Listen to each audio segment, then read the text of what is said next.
Assalamualaikum warahmatullahi wabarakatuh. Perkenalkan, nama saya Erna Scanning Room, SE MPD, Guru Bahasa Indonesia SMA Budi Mulia Teluk Jambe Karawang.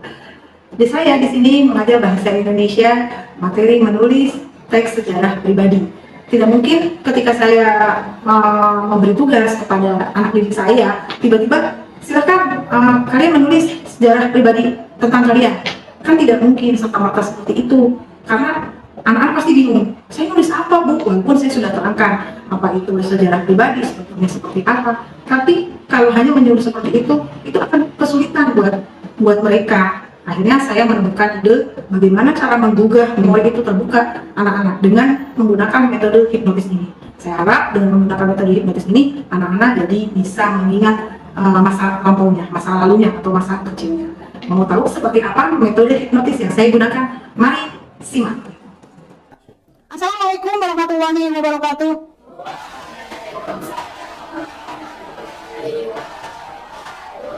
Dua belas tiga, apa kabar semuanya?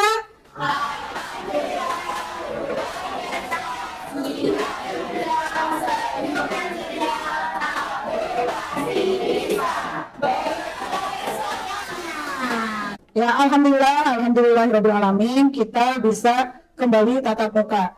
Materi kali ini adalah masih ingat ya materi minggu lalu tentang novel. Nah, kali ini materinya adalah menulis novel sejarah pribadi. Nah, tiap kalian pasti mempunyai cerita sejarahnya masing-masing.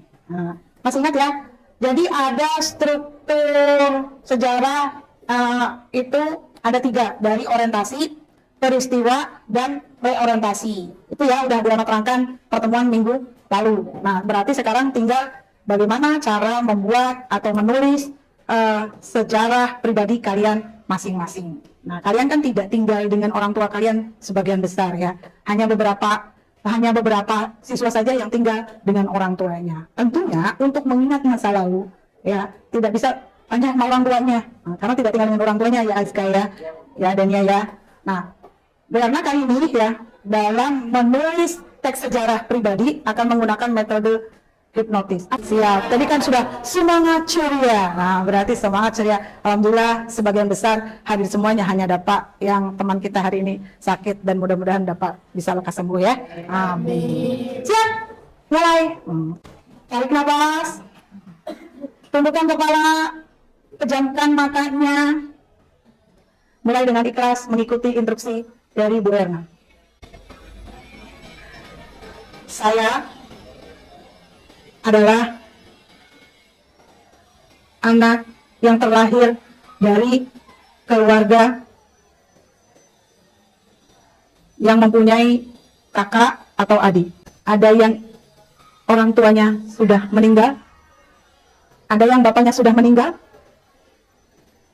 ada yang ibunya sudah meninggal. Alhamdulillah, kalian masih mempunyai kedua orang tua yang lengkap. Orang tua kalian doanya mustajab. Coba ingat-ingat kembali apa yang menjadi tujuan kalian sekolah di SMA Budi Mulia ini dan mondok di pondok pesantren Sumber Barokah. Ketika berangkat ke sekolah diantar oleh ibu kalian dengan cinta dan kasih sayang, selalu mengantar, menunggui, bahkan merengek minta apapun, ibu kalian selalu menuruti apa yang menjadi kehendak kalian. SD, begitupun dengan keadaannya, masih dengan sukacita. SMP, kalian mulai berbohong, kalian mulai pacaran, berusaha untuk mencuri, berbohong kepada kedua orang tua kalian.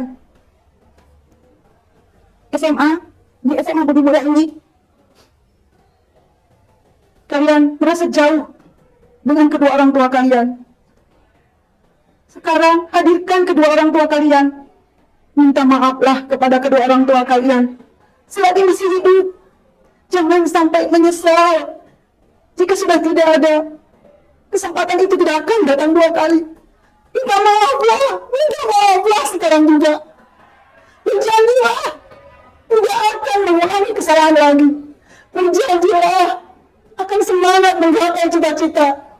Berjanjilah akan bersungguh-sungguh Saya berjanji akan bersungguh-sungguh mengajinya menjadi mubaligh, memberi mahkota kepada bapak dan ibu. Kami mendoakan bapak ibu selalu sehat agar bisa selalu mendampingiku sampai tercapai cita-citaku, sampai tercapai apa yang menjadi harapan bapak dan ibu. Jangan sia-siakan kesempatan ini. Jadilah pribadi yang bahagia, selamat, sejahtera lahir dan batin, sukses dunia akhirat, dan untuk kebahagiaan diri kalian sendiri dan orang tua yang kalian cintai. Buka matanya perlahan-lahan. Silahkan berhadapan dengan temannya, saling menguatkan bersama temannya. Ya, sekarang apa yang kalian rasakan? Ya. Silakan saling menguatkan bersama teman kalian. Apa yang kalian rasakan?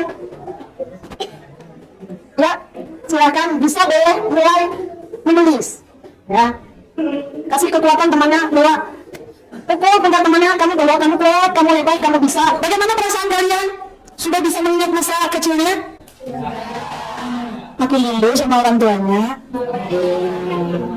Tidak tinggal dengan orang tuanya, makin rindu dengan orang tuanya. Ada yang maju ke depan bercerita tentang masa kecilnya. Ada yang mau maju ke depan? Saya. Oh, Azka mau bercerita? Mau. Oh, silahkan. Kita dengarkan baik-baik. Azka mau bercerita. Assalamualaikum warahmatullahi wabarakatuh. Waalaikumsalam warahmatullahi wabarakatuh. Di sini saya akan menceritakan sejarah pribadi saya.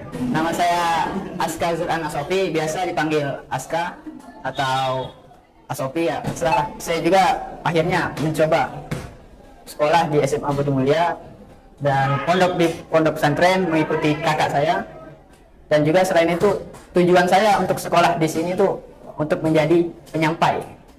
Saya ingin menyampaikan agama, menyampaikan ilmu yang saya punya agar berguna bagi turun temurun bagi semua manusia kalau bisa, dan juga untuk membahagiakan kedua orang tua saya, memberikannya mahkota nanti di surga sana. Ya. Ada lagi yang mau maju ke depan atau ada yang mau bertanya? Izin bertanya. Oh ya, silakan. Enggak. Tugasnya saya kumpulkan besok, saya mau ngetik dulu lalu dibuat video, baru saya kirim ke Bu Ratna, gimana? Oh ya, boleh, bagus. Ada lagi yang mau kirim video atau tulis? Kalau yang tidak suka tulis tangan, mau dirapihkan, mau diketik, terus bikin video seperti teman kalian, boleh ya. Menurut saya, metode belajar yang digunakan oleh Bu Erna tadi itu sangat saya senangi karena dia menggunakan metode belajar yang kreatif dan inovatif, dan caranya itu banyak. Buat saya yang tidak biasa maju ke depan untuk mengemukakan jawaban saya bisa menulisnya di buku lalu mengumpulkannya. Tidak hanya itu, ada juga cara lain seperti membuat video dan sebagainya. Bu Erna tidak pernah menuntut kita untuk mengumpulkan tugas dengan cara yang sama karena tidak semua orang bisa melakukan seperti itu. Di sini saya tadi melihat penampilan Bu Erna dalam belajar menggunakan metode hipnotis di materi cerita sejarah. Menurut saya, metode yang digunakan itu relevan. Kenapa? Karena Bu Erna membalut pembelajaran dengan metode hipnotis dengan kata-kata yang begitu menyentuh hati peserta didik, sehingga peserta didik dapat terhipnotis sesuai dengan tujuan pembelajarannya. Setelah itu, anak-anak diminta untuk mengingat masa lalunya, menulis cerita sejarah mereka di masa kecil, dan ternyata metode itu berhasil digunakan. Di situ kita bisa melihat bahwa produk yang dihasilkan oleh anak-anak dalam menulis pribadi, menulis sejarah pribadi ini beraneka ragam. Ada yang memang mereka bercerita melalui audio, ada yang dengan cara menulis, bahkan ada yang mendeskripsikan sejarah mereka lewat gambar. Terima kasih, semangat buat Bu Erna dan khususnya bagi guru-guru SMA Budi Mulia. Semoga ini menjadi motivasi bagi kita semua. Wassalamualaikum warahmatullahi wabarakatuh. Semoga konten ini bisa bermanfaat, tidak hanya dalam materi menulis teks sejarah pribadi, bisa digunakan juga metode hipnotis ini ketika materi menulis puisi dan menulis cerpen. Semoga Bapak Ibu guru hebat bisa terus berkarya untuk kemajuan putra-putri kita bertambah bahagia dan selamat, bahagia dunia dan akhirat.